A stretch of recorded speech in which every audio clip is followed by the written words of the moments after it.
Many times we need to keep our health in check, but don't know what questions to ask or where to begin. We walk in blindly to our healthcare provider and walk out none the wiser, and maybe even more confused than before. Can you take charge of your health and arm yourself with the questions and preparedness you need? The answer is yes. Welcome to Occupy Health with Dr. Susan Downs. This program will answer your questions and give you the best practices for facing your medical partner in good health. Now, here's Dr. Susan Downs. Welcome to Occupy Health. This is Dr. Susan. We've had a lot of guests speak about food and how it helps our health and what role it plays in our health. So let's find out more about food. Does it affect our health? Does it affect our brain? How? Can it help cure disease?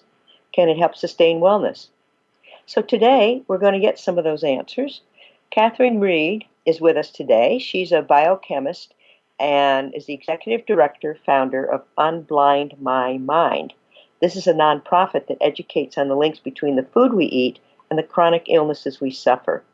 She has over 20 years' experience in biotechnology and molecular diagnostic research, training that would find her ideally suited to tackle her most challenging scientific endeavors, which includes food and our health. In 2006, her youngest child was diagnosed with autism. Through her research, Katherine determined that certain foods common in the Western diet were associated with her daughter's autistic behaviors. Seeing the profound effects of diet on the brain with many of her clients, she became a provocateur, questioning medical approaches and the food manufacturing practices relating to health. Most recently, she's been researching how food influences the microbial metabolism and its connection with health and disease. Her knowledge evolved into a treatment program, REID, which stands for Reduced Excitatory Inflammatory Diet, that provides missing links that many of us are searching for in managing or restoring our health. She has presented 2 TED Talks and spoken at numerous autism conferences around the country. She's participated in health summits and has provided local lectures at schools, health events, and Unblind My Mind organized conference.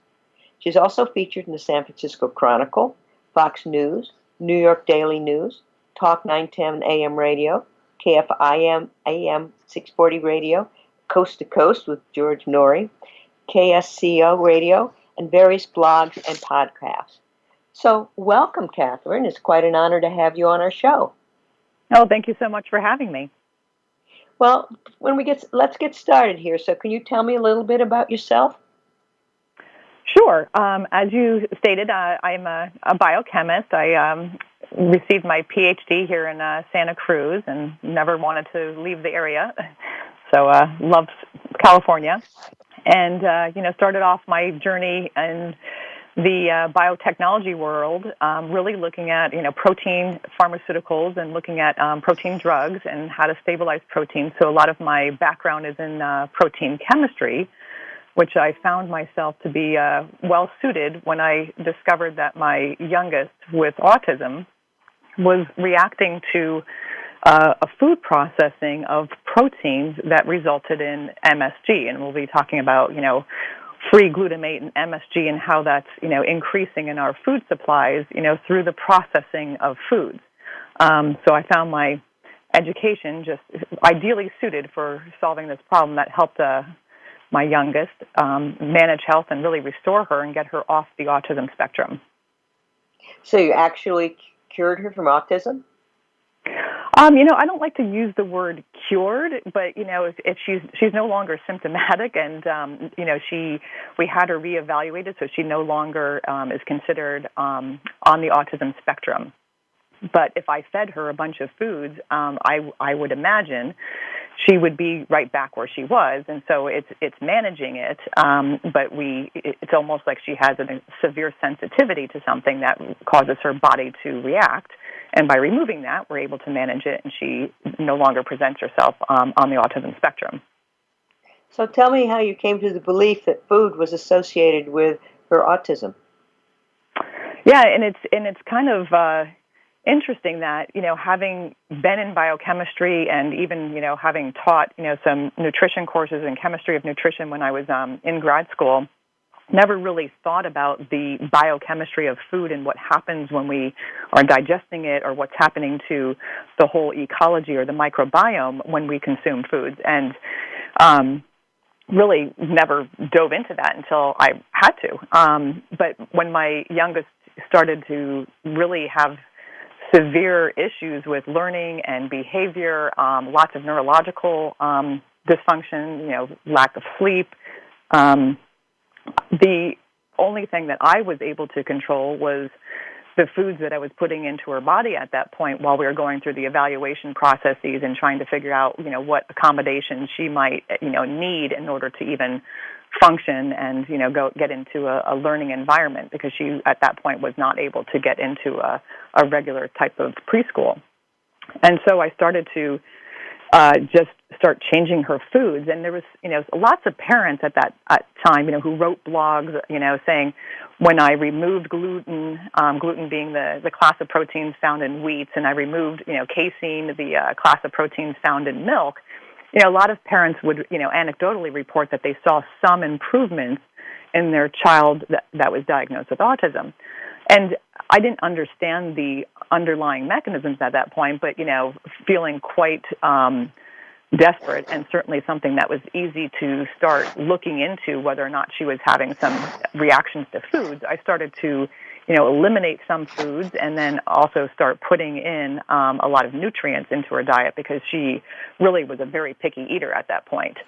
And so we discovered that removing gluten and casein, a class of proteins that's so common in the American diet, we saw some improvements.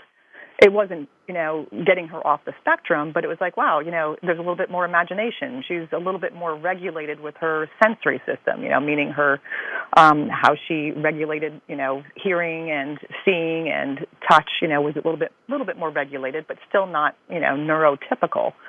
And that's what caused me to really start diving into the biochemistry of proteins in our food and what's happening with the manufacturing processes.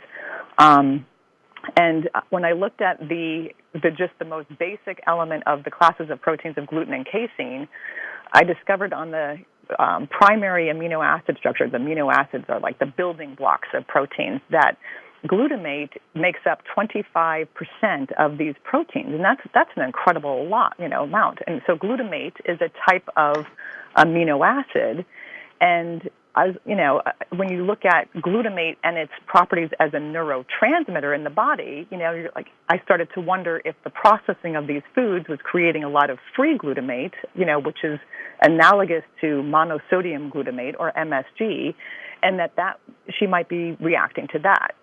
So I started doing some scientific, research, looking into, is there a connection between, glutamate signaling and neurological issues, particularly autism, and I honestly felt like I hit the mother lode. I mean, there's an incredible amount of scientific evidence indicating that many people, have an issue with glutamate regulation, meaning they don't have a balanced glutamate signaling going on in their bodies, that's creating a lot of neurological disorders, including autism.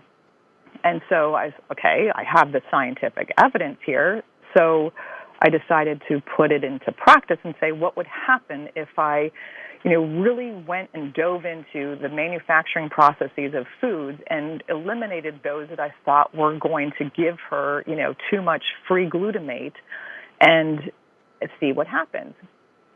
And that's how I approached it. So are you saying that your daughter is no longer in special education or no longer on the spectrum, and is she functioning as a normal child at this time? Yes.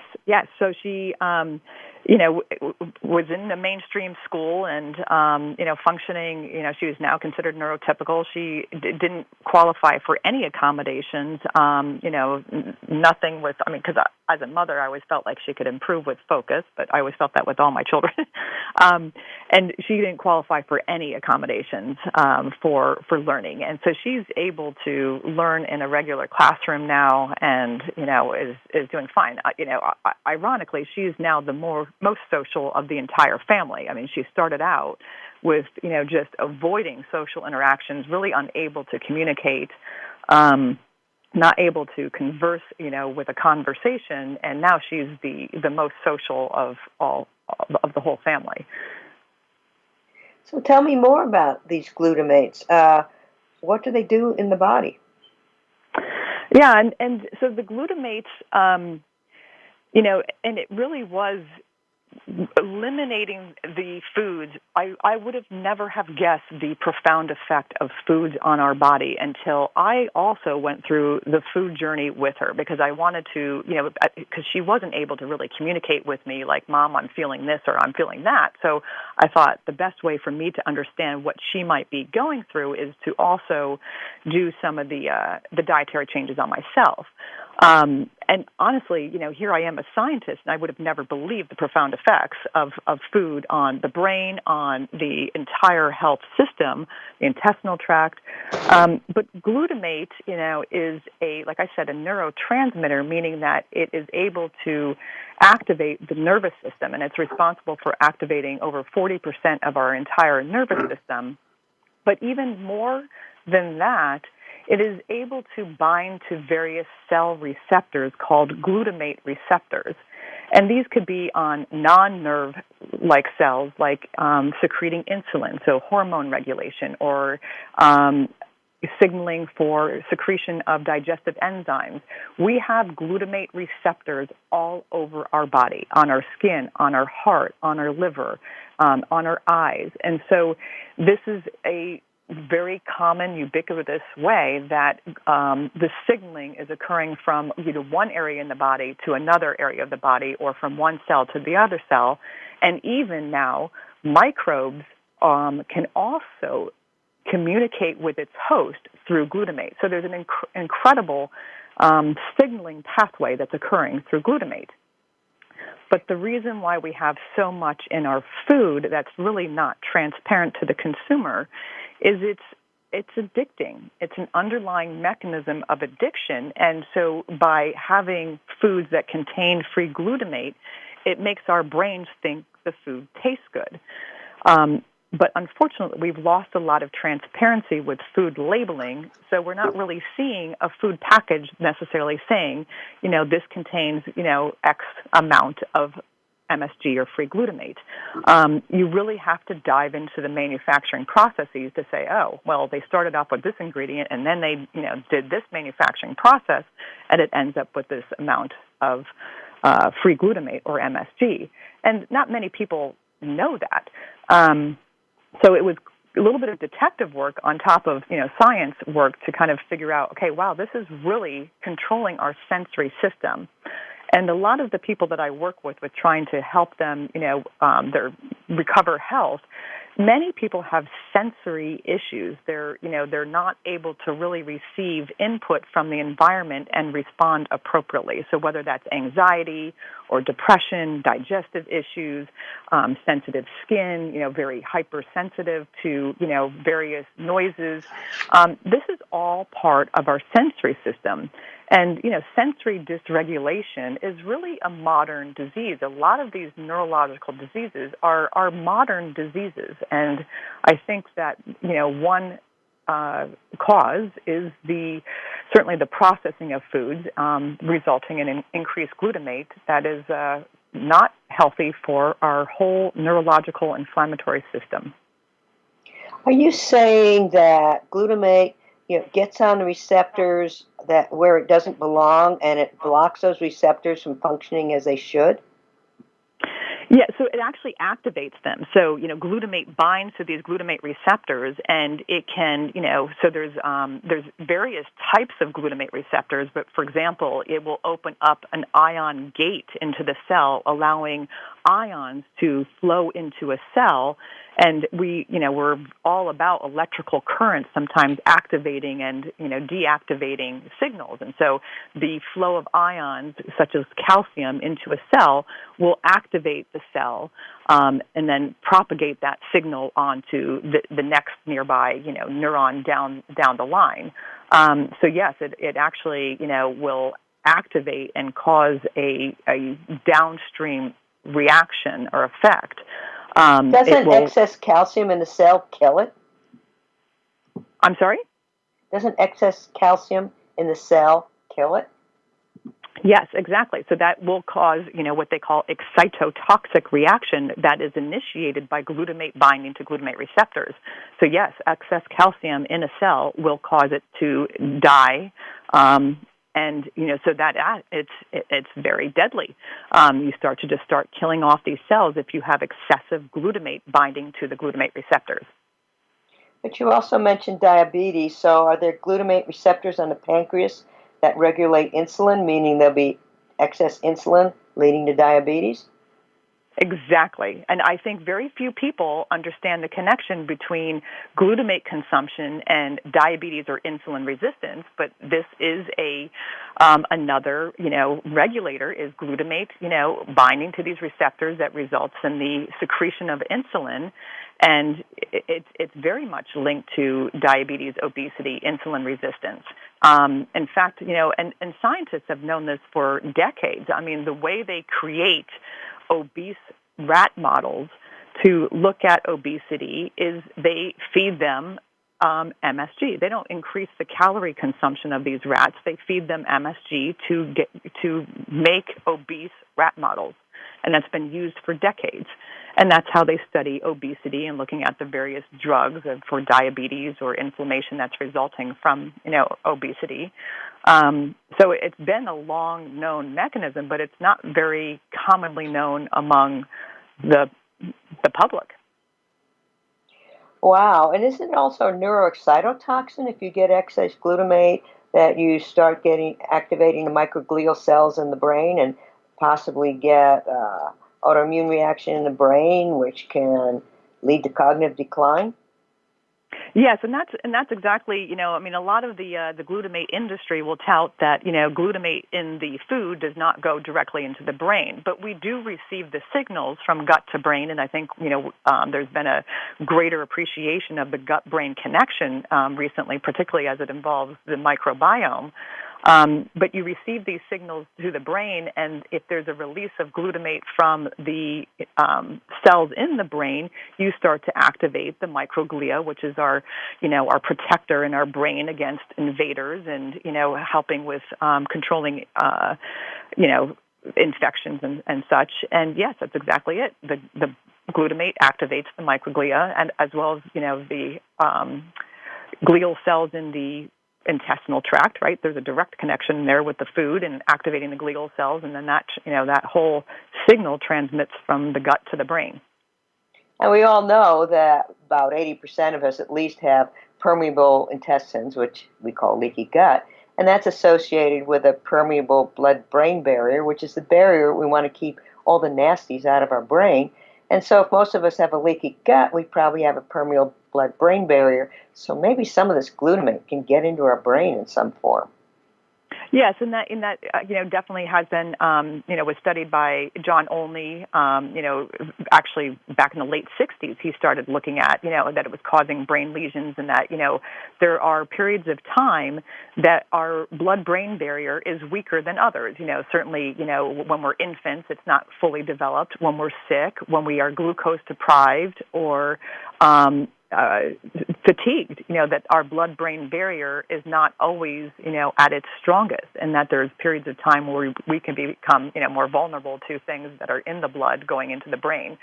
But absolutely, the more inflamed we are, the more our barriers are just not as strong, the more permeable, and we are more susceptible to environmental toxins. In which diseases is glutamate a factor? I'm actually in the process of writing a book, and it is, I like to hit the ones that are really, really make a point there. And obviously the diabetes, the obesity is just a huge epidemic, but it's related to the entire inflammatory pathway. So if you think about how many people suffer from, chronic inflammation and, what they call the chronic disease, we're talking about probably 2/3 of Americans.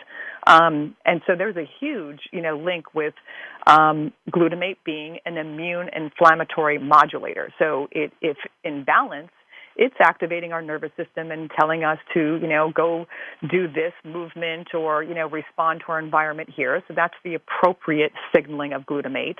But if it becomes an excessive signal, it actually triggers the inflammatory pathway. It's a stress response, and that's why it induces pain. Glutamate and pain are, linked, or glutamate signaling and pain are linked, and inflammation also. So pain is obviously one type of inflammatory response. So if you think about that underlying mechanism with inflammation, it brings in a whole cascade of diseases and disorders.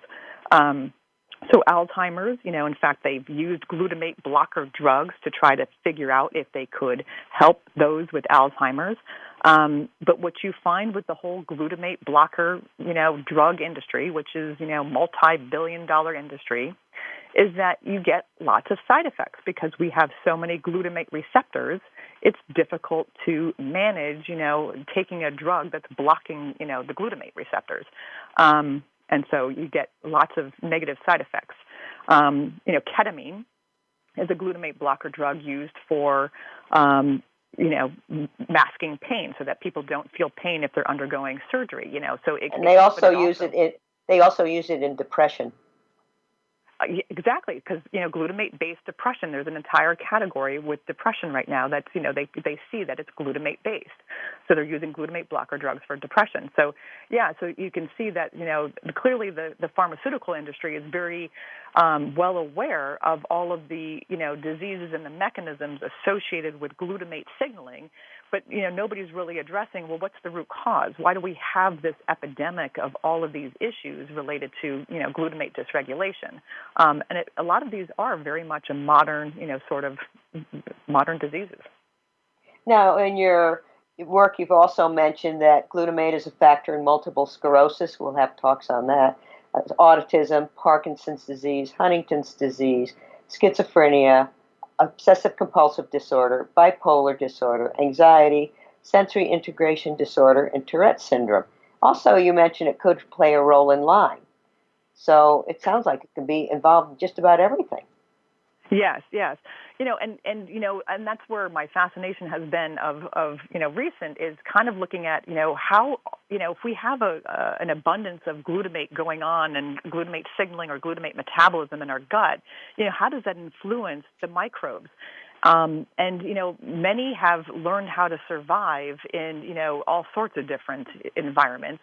Including, a glutamate-rich environment. And the Borrelia bacteria, needs to have a certain osmolality in order to be virulent. And that glutamate actually provides the perfect osmolality for it to become more virulent. And so there's an association here where we can have, pathogens or microbes becoming more pathogenic in certain environments. And so some of them are more pathogenic in inflammatory environments or, lower pH, acidic pH.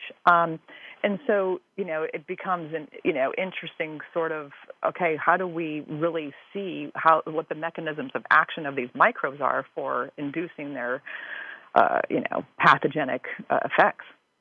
Now, many speakers have spoken about intestinal permeability being the root and the start where all diseases start. So is glutamate a factor in developing intestinal permeability? Yes, because the glial cells in the gut are, very much out there trying to protect and regulate glutamate. So they will absorb or uptake the glutamate or release glutamate if they need to signal, certain neurons or activate neurons.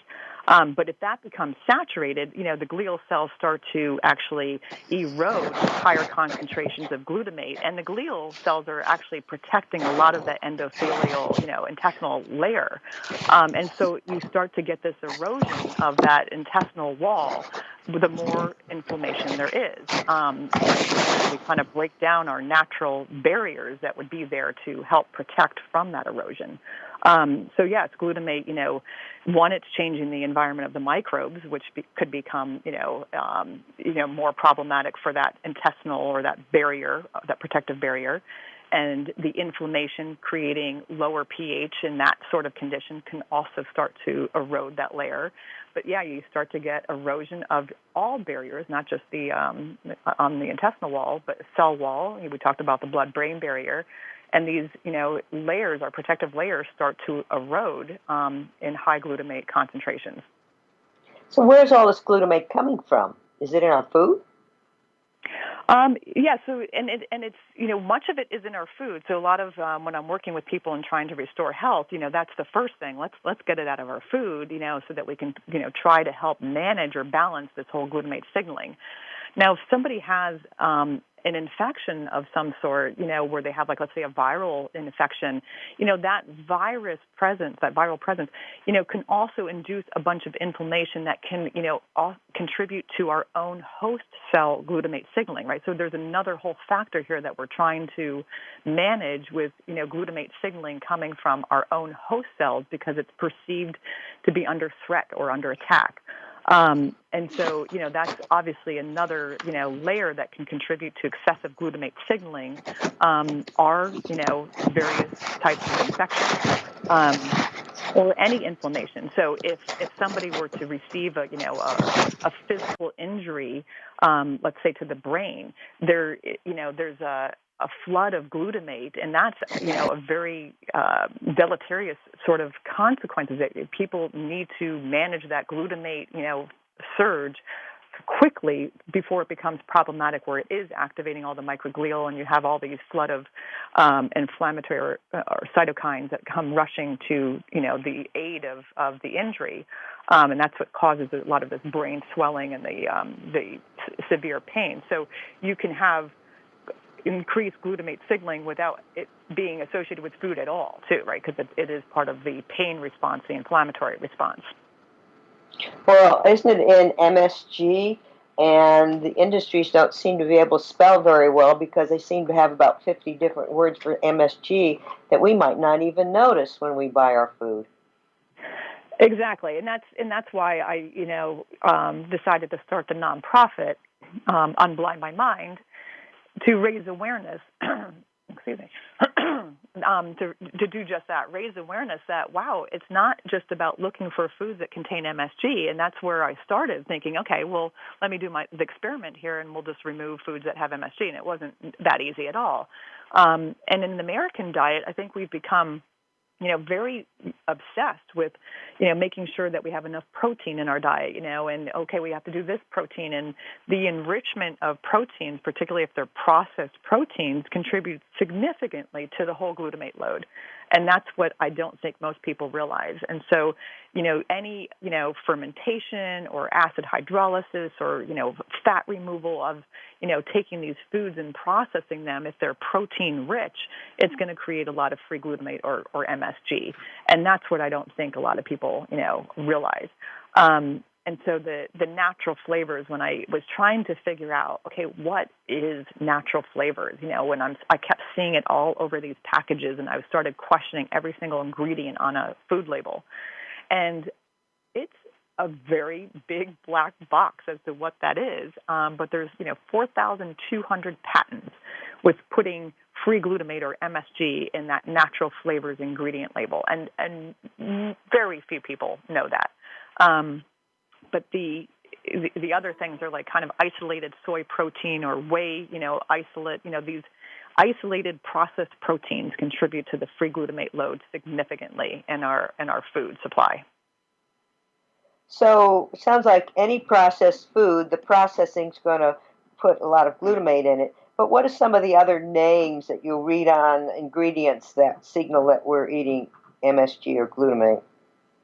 Yeah, so, the natural flavors was one of them that kind of like really irritated me because it was just so prevalent. But many of these ingredients are made from the fermentation of, of food. So, I mean, you even take, as an example, the making of cheese, where you've got a protein-rich food that contains, the casein, class of proteins that already contains a lot of glutamate.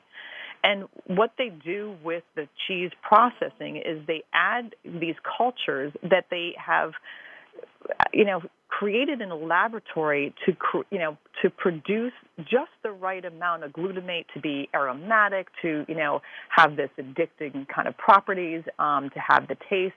And so, you really get these laboratory created foods that are, made to be addicting, and have certain textures, of course, and things like that. But when you talk about the fermentation of protein-rich foods, it creates a lot of free glutamate. Not only are the microbes producing the glutamate, but it's also breaking down the protein in the foods to its amino acids, which, creates glutamate too. So you get a double whammy there. Well, let me go through some of the long list you have of the MSG in disguise.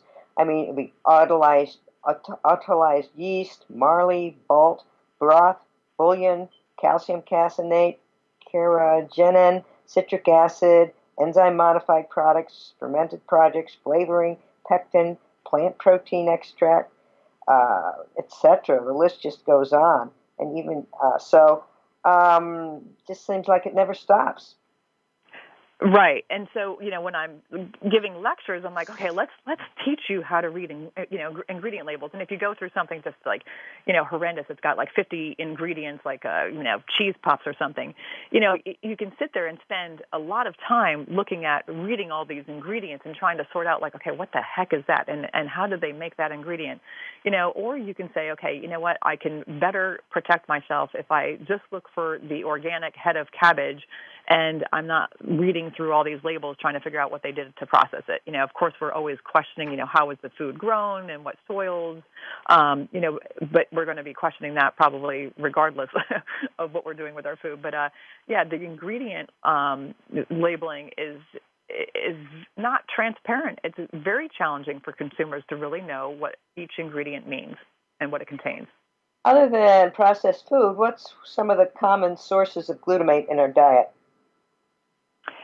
So, and like even a tomato, which is a whole organic tomato, will contain some free glutamate, and that's oftentimes what the industry, the glutamate industry, which is a $1 billion industry that keeps protecting the rights of putting glutamate in the food.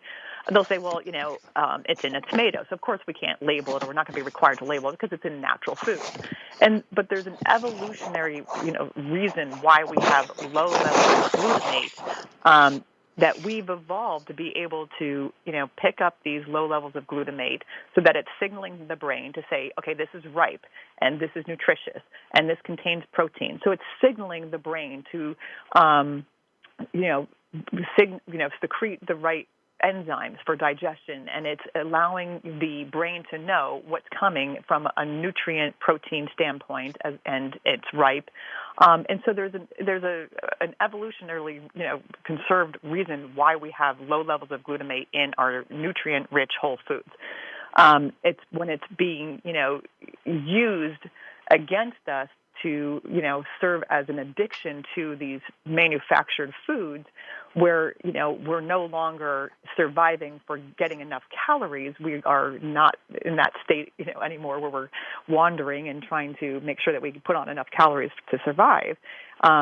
And it's actually feeding us to obesity. It's like, okay, this tastes great. I'm going to eat more, and I'm going to eat more, and I'm going to eat more. And so now in this day and age in the United States, where we've got plenty of food, it doesn't serve us well. Well, it's one of the health foods that a lot of people are drinking is almond milk. Is it in almond milk, and is that a problem if it is? And so because almond milk is, removing some of the proteins there, because it's removing that fiber layer, it's not as prevalent in almonds. There is a low level of glutamate in, some, walnuts and almonds, but we're talking like, 10, 20 milligrams, compared to a Kentucky Fried Chicken meal, which can add, 5-7 grams in a given meal. So the order of magnitude is extremely different when you have, a diet consisting of mostly processed foods. And, studies indicate that the average American is consuming about, 70 to 75% of their entire, calorie intake from processed foods. And that's where it starts to build up to become excessive. And what's excessive to one individual may not be excessive to another individual. I would argue that, most people eating processed foods, it's going to hit them or catch up to them at some point. They may not be feeling it today, but that, there's likely underlying inflammation that's starting to occur if they're eating and consuming excessive amounts of glutamate. But if we had an entirely whole food diet, we have almonds and we've got tomatoes and we've got, all sorts of green vegetables and stuff, there's no problem with, the glutamate amount being excessive in that diet. It's really the processed foods. What about toothpaste or baby lotion or medications? Yeah, and it's a really good point. So we've got glutamate receptors, for example, all over our skin. And, so they, if you look at a lot of the cosmetic products, they use hydrolyzed proteins and things like that are, tingling and activating our glutamate receptors on our skin. And it builds this association with that product, that smell and the glutamate, receptor activation with that product. And so there's a certain amount of addiction going on with, them being able to put these things into lotions and shampoos and any of these, cosmetic products or body products. And, there's been studies that have shown that, yes, people react to, hydrolyzed wheat, in lotions, and it creates skin inflammation, which, that's another barrier, right? So you start to erode that barrier, and then you're more vulnerable to toxins getting into your body. So that's, it's another, barrier that's getting eroded with excessive amounts of glutamate in our products. The, baby products, again, some of the protein, the hydrolyzed protein products that, it's in baby products, toothpaste, it's in the form of flavorings, but that's exactly what they want to do is they want to activate those glutamate receptors right on the tongue. It creates a positive association with that toothpaste or any oral product, mouthwash, dental floss. It's in quite a few of the oral products. And, baby formula. It's in baby formula still. It's unbelievable. And so, the list goes on in terms of, medicines, over-the-counter medications that it's in to, kind of form that positive association. I'd like to, emphasize some points that you've made in some of your talks. You mentioned that frying, sautéing, grilling, and caramelizing can release excess glutamate. You also mentioned homemade cheese from raw milk has got a lot less glutamate than the stuff we buy in the store. Also, you mentioned that vinegars tend to have glutamate, but apple cider has the least amount of glutamate, whereas you get the vinegars from cheap corn, wheat. Glutamate is there in abundance. Correct? Correct. So the vinegar, again, it's a fermentation process. So, depending on what your starting material is, but if you're using wheat and rice, you're going to have a lot more, glutamate at the end of that. And, that fermentation process is going to pretty much exhaustion, meaning that, the microbes are starting to die off by the time that it gets to this acetic acid or vinegar phase. And apple cider vinegar, because it doesn't have a lot of protein, will contain less glutamate at the end, but it still has the microbes, secreting glutamate out of its own cellular metabolism. And again, these, microbes are dying off. So you're left with a lot of microbial waste product at the end with a vinegar. Now, you also mentioned something that used to be in a lot of almond milk, etc., called Carrageenan. Well, what is that? Yeah, so Carrageenan is isolated from, seaweed, and, it's a compound that's actually used to study inflammation. So, like, if they're trying to find, the perfect anti-inflammatory drug, they want to look at, an inflamed knee, for example, and they inject, a knee joint with, Carrageenan to induce inflammation so that they can, study whatever their anti-inflammatory, method might be. So it's a known inflammatory, but it's isolated from seaweed, and seaweed, is one of those natural foods that contains free glutamate. And, not many people are going into the sea and just eating seaweed directly. Normally it's going through some sort of, drying process that really concentrates that free glutamate content. But the Carrageenan is, taking it from seaweed, which ends up being, has glutamate as a contaminant. So, Carrageenan, it releases glutamate and contributes to this problem. Right. So it contains glutamate, because it's isolated from seaweed, and in itself, it's also, inducing inflammation, which can trigger the whole glutamate signaling pathway. So it's a double whammy, which is why, the reduced excitatory, inflammatory kind of lifestyle, the Reed lifestyle that I advocate, really has to look at addressing inflammation, because that does link into this whole glutamate signaling pathway. And some of the studies indicate that the microbes in our gut might not even metabolize the carrageenan. Oh, yeah. I mean, because it's a pretty big polymer, so, it's probably not metabolizing it. And I don't know specifically about how, that's metabolized by the microbes, but yeah, I wouldn't be surprised if it's not liking it. And something interesting I found in some of your work, like one of the kinds of carragenins is called E407, and the E stands for addictive. So they're labeling some of our, additives to our food with the E, meaning it's addictive. They know that. So the E is a very common European thing, and I thought it was more of a numbering system where it's the number. I didn't know that the E stands for addictive. It's more for additive. And so I misread it. Okay. What about citric acid? Yeah, so citric acid is interesting. So, I always thought citric acid was just like a squeeze of lemon, and, had, good faith in the food manufacturers when I saw, citric acid, because I had a beautiful image of a nice, plump, lemon. But citric acid is made from the fermentation of corn using aspergillus, which is a type of fungus. And, it produces citric acid, but citric acid and glutamic acid are very closely chemically related. So when they're doing these pretty crude manufacturing or purification processes, glutamate is a contaminant in the citric acid. And so, and I always like to try to make it clear that I'm not saying that citric acid is glutamic acid. I'm saying there's glutamate or glutamic acid as a contaminant in the citric acid process. But isn't also the corn that goes into citric acid, isn't most of it GMO? Exactly. Another whole thing whether you have glyphosate, being a contaminant or any, GMO, raw material ingredient. And that's a big issue when you have all these supplements with ascorbic acid or, they're using fermentation processes, and that fermentation requires some sort of fuel. And it's typically GMO corn, soy, these things are, have glyphosate as a contaminant. And, glyphosate, is somewhat linked to the glutamate story, too, is that it hyperpolarizes the glutamate receptor to remain active longer than if it's in the absence of glyphosate. So it is binding to a type of glutamate receptor, and with glutamate is activating it longer. So you do get these neurological issues in the whole glutamate signaling pathway with glyphosate, the Roundup chemical.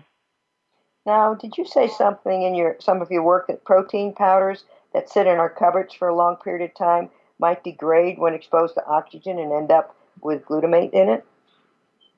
Yeah, so the protein powders, fresh off the shelf, can contain quite a bit of free glutamate or MSG, depending on what they're using for their starting protein and what they're doing with the processing. So these, caseinates or, protein isolates where they're hydrolyzing, they're breaking up that protein into its, smaller parts, that creates a lot of this excitotoxic free glutamate effect. So you can have as much as 5 grams being added to, your drink with these protein powders. People think they're getting protein rich when, there is absolutely no requirement for any manufacturer to have to put the quality of the protein, meaning, how intact is that protein? If the protein supposedly in its native state has 400 amino acids. What is it after the processing? Is it still 400 amino acid, or has it been broken up into 3 amino acids?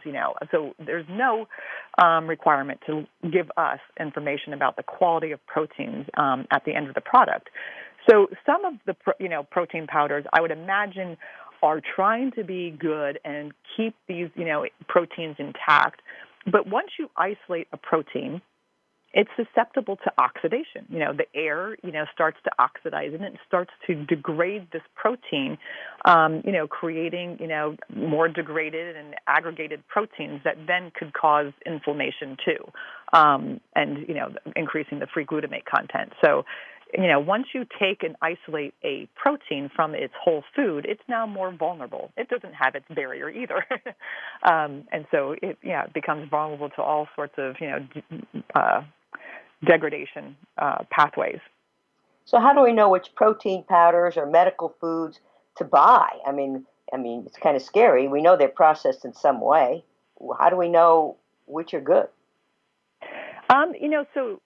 If somebody really wanted to trust a particular manufacturer, they can sit there and ask them. Sometimes reading the patents, if the manufacturer has a patent, or going to the manufacturer. I haven't found necessarily a great transparency with, manufacturers and revealing everything that they're doing to it. So the best way for a consumer to protect themselves, if they don't want to, sit there and have to drill every manufacturer for the food that's in their diet, would be, taking a protein from a whole food, eating a whole almond and, nuts and seeds, and, broccoli has, protein, eating, good sources of meat or legumes, and getting your protein through whole foods rather than thinking that we need to enrich our diet with isolated proteins. What about a lot of these medical foods? Because a lot of health practitioners would say when you go through an elimination diet, you should get on a medical food. Would that have the same problem? Yes. Yeah. Something like Ensure, they're putting a lot of these free amino acids directly, into these products, saying, okay, well, we need this level of amino acids, but it should be obtained through, whole foods, which are giving you it from a whole protein, and then your body is digesting it and it's absorbing into the blood based on need. So the way our transporters, our amino acid transporters, are working is, okay, I'm going to secrete this enzyme that's going to break apart this little peptide that's got 2 amino acids because I need, that isoleucine, and I'm going to break that apart and I'm going to allow it to then bind to this transporter and transport into the blood. And so, we then are able to control, how much amino acids are getting absorbed into the blood based on our need. And that's how the signaling should work. So if we flood ourselves with a bunch of free amino acids, the transporters are getting flooded. We've got signaling that's occurring that's aberrant. And, we get, unintended consequences from that. I honestly think that, people who are trying to be on a, medically, pure diet, would be kind of thinking about things from a, okay, here's the whole foods, and I'm going to, if they can't, eat it because they can't chew, it's coming from, blended foods, where they're putting it in a smoothie, or they're consuming it from whole foods, and start there, not from. But what if they have multiple? Manufacturer. What if they have multiple food sensitivities? Right. So it's identifying those food sensitivities and eliminating those, but still, identifying what they could eat from a whole food approach. What's the effect of gluten and casein with glutamate? I'm sorry, what was that? What's the effect of gluten and casein? Gluten in the bread and casein in our dairy products? Yeah, so because these proteins have a significant amount of glutamate as part of their protein structure, any processing of these foods, which typically it's not consumed in our diet raw, except for like raw milk, any of that processing, with bread being fermented, you're fermenting that gluten and you're starting to break that up, or the cheese when it's fermented, dairy, you start to create free glutamate the more these proteins are processed. And this is why with cheese, the most glutamate is coming from the more aged and fermented of the cheeses, the hard cheeses. The Parmesan has more glutamate than, for example, a mozzarella. You're still going to have some glutamate in a mozzarella, but because it's a newer aged cheese with less fermentation time and less aging, you have less glutamate. So it's clearly a function of processing that creates the free glutamate from the proteins.